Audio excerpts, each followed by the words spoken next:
Quick weather update tayo mga kapatid. Ito pong bagyong Emong ay nakatawid na sa ating landmass or Caloocan at nandito na sa may bahagi ng extreme northern Luzon.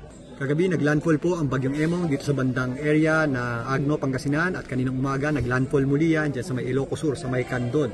Tumawid po yan dito sa mga kabundukan ng Cordillera at kasalukuyan nandito na po sa area ng extreme northern Luzon. Yung ating masungit na panahon na may kasamang malalakas na bugso ng hangin at mga pagulan ay nandito po concentrated sa areas ng extreme northern Luzon, kasama po dyan ang area ng Ilocos Norte, Abra, Apayao, Kalinga, Mountain Province, Ifugao, maging dito sa ilang bahagi ng Ilocos Sur. Meron din tayong mga posibleng mga pagulan dito po sa natitirang bahagi ng Cagayan. Ilang bahagi ng Isabela, kasama na po dyan ang natitirang bahagi ng kabundukan ng Cordillera, kasama po dyan ang Benguet at Baguio City, maging dito sa areas ng La Union. Samantalang, pinapalakas pa rin ng bagyong Emong at ng bagyong Dante, ito pong habagat o southwest monsoon na nagpapaulan pa rin sa natitirang bahagi ng Luzon, kasama po dyan ang Metro Manila. Meron pa rin tayong malalakas na pagulan dito po sa Occidental Mindoro, Zambales at Bataan. Dulot pa rin ang habagat o southwest monsoon. Ito pong natitirang bahagi ng Luzon, ang Bicol Region, Visayas at Mindanao, relatively maaliwalas po ang panahon dyan. If ever may mga pagulan tayo, ito po yung mga localized lamang o mga pulo-pulong pagulan na kadalasang nangyayari tuwing hapon at gabi.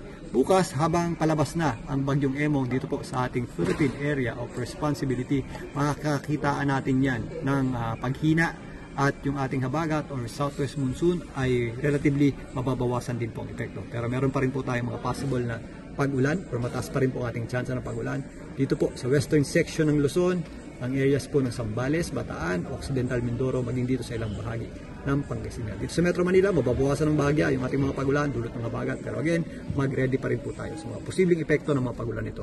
Lalong-lalo na ang mga low-lying areas na posibleng bahain dahil tuloy-tuloy ang naranasan nating pagulan nitong mga nakaraang araw pa.